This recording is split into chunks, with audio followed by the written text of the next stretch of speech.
안녕하세요. 한빛 첨단 분야 청년 교류 지원 사업 기자단 2기 박기수입니다. 오늘은 제가 미국에 교환학생을 다녀올 수 있도록 도와준 한빛 첨단 분야 청년 교류 지원 사업 이 장학 프로그램에 대해 소개해 보려고 합니다. 그래서 먼저 이 장학 프로그램이 어떤 사업인지, 그리고 또 여기 신청하실 분들을 위한 서류와 또 면접 꿀팁까지 나눠볼 예정이니 끝까지 영상 시청 부탁드리겠습니다. 가장 먼저 이 프로그램은 산업통상자원부에서 주최하여서 미국으로 교환학생 가는 한국 학생들에게 장학금 지급과 또 첨단 기업 탐방 등 다양한 체험 프로그램을 지원해주는 사업입니다. 그래서 국가에서 주최하는 사업인 만큼 지원 금액이 되게 큰데요. 먼저 한 학기 가는 4개월 이상 체류하는 학생들의 경우 약 0.9만 달러, 그러니까 1,200만 원을 지원해주고요. 그리고 또 2학기 이상 파견 가는 학생들, 이제 10개월 이상 체류하는 학생들에게는 약 1.8만 달러, 그러니까 2,400만 원 정도를 지원해주고 있습니다.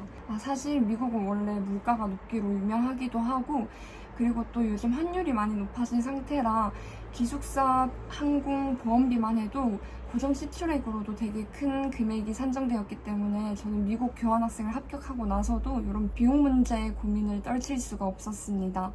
왜냐하면 이 모든 생활비를 포함한 모든 금액을 부모님께 손 벌리기는 죄송한 마음도 있었고, 또 생활비만큼은 제가 벌어서 또 아니면 장학금을 구해서 이렇게 충당하고 싶었기 때문에, 그래서 여러 가지 장학금을 서치해 보던 중 이 장학금이 저에게 딱 적합하다고 판단하여서 지원하였습니다. 사실 이런저런 장학금을 저도 되게 많이 알아봤는데요. 대부분의 장학금이 소득분위 제한이나 또는 학년 제한 등이 있었습니다. 그런데 이렇게까지 큰 금액을 지원해주면서도 까다롭지 않은 지원 조건을 가지고 있는 장학금은 이 친구가 유일무이했습니다.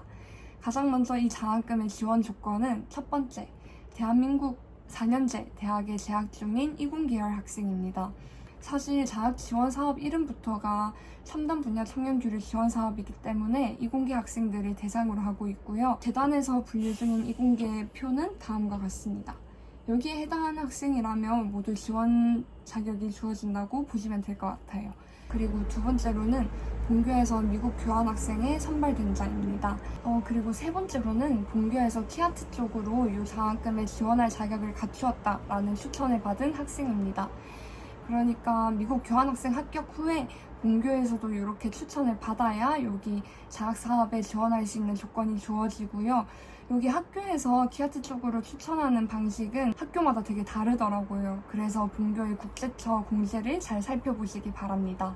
네 번째와 다섯 번째로는 파견교에서 요구하는 어학 성적을 갖춘 자와 또 성적 기준 4.5 만점에 3.0 이상, 4.3 이상에 2.87 이상을 갖춘 자입니다. 사실 네 번째와 다섯 번째 조건은 미국 교환학생으로 뽑힐 시에 대부분 충족하실 조건이기 때문에 가장 중요한 것은 이제 이공계 학생인지와 또 본교에서 키아트 쪽으로 추천을 받았는지 이 두 가지가 가장 중요하다고 보시면 될 것 같습니다. 그럼 이렇게 지원 조건을 다 만족하신 학생들께서는 이제 키아트 쪽의 서류 심사와 면접 심사가 남아 있습니다. 이 서류 심사의 선발 기준안은 다음과 같은데요.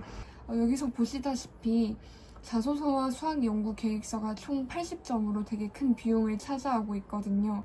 그렇기 때문에 본인의 GPA나 아니면 어학 점수가 다소 아쉽더라도 이 두 가지 문서를 어떻게 진정성 있게 그리고 또 얼마나 전략적으로 작성했는지에 따라서 합불 결과가 나뉜다고 보면 될 것 같습니다. 저는 그렇기 때문에 서류를 작성할 때 크가지 세 가지 핵심 질문에 따라서 작성을 하려고 노력을 했습니다. 우선 가장 먼저 파견 전, 중, 후로 나눠서 작성을 했는데요.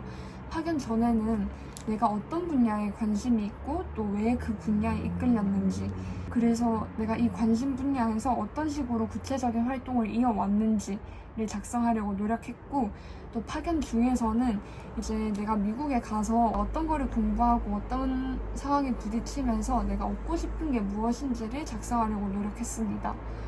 마지막으로 이제 파견 후에 한국에 돌아와서 어떤 방식으로 그 경험을 커리어로 연결하고 또 더 나아가서 사회나 국가에 어떻게 기여하고 싶은지 작성하는 쪽으로 서류를 작성했습니다.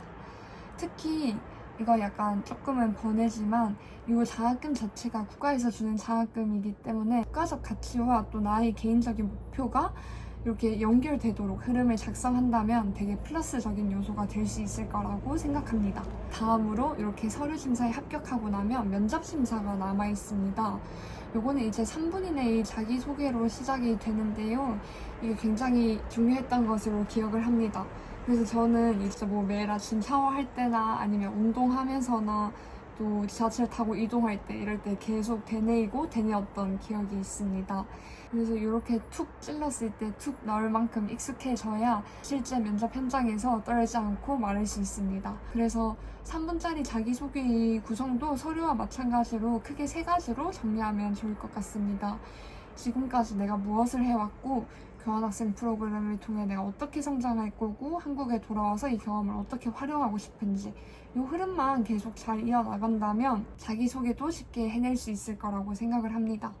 그리고 모든 면접이 그렇듯 이 면접 역시 본인이 작성했던 서류를 기반으로 면접 질문이 나오는데요. 그렇기 때문에 자소서랑 계획서를 작성한 후에 그 내용들을 모두 본인의 언어로 체화하는 것이 매우 중요하다고 생각을 합니다. 그래서 내가 했던 활동들과 또 내가 관심 있는 분야에 대해서 최대한 빡싹하게 익혀서 가는 것이 중요합니다. 면접 내용 자체가 노출 불가라서 자세히는 말을 못하지만 이제 저 같은 경우에는 제가 관심 있는 산업 분야의 사회적 이슈에 대한 개인적인 의견도 질문을 받았습니다. 그렇기 때문에 본인의 관심 분야에 대해서 더 공부를 하되 기술적인 측면뿐만 아니라 그 산업 전반적인 이슈와 또 최근 동향에 대해서 익혀가신다면 굉장히 플러스 요소가 될 거고 답변을 하실 때 훨씬 수월하실 거라고 생각이 듭니다. 사실 모든 선발 과정이 복잡하고 어려워 보이더라도 자신의 이야기를 이제 꾹꾹 담아서 열심히 서류를 쓰고 또 자신있게 말할 준비만 된다면 분명히 좋은 결과가 있을 거라고 생각이 듭니다.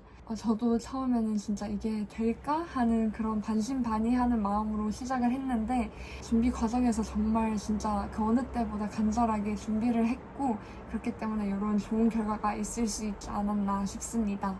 이 영상을 보시는 여러분들도 모두 도전해보시길 바라며 좋은 결과를 가지시길 바랍니다. 감사합니다. 파이팅! 파이팅! 파이팅!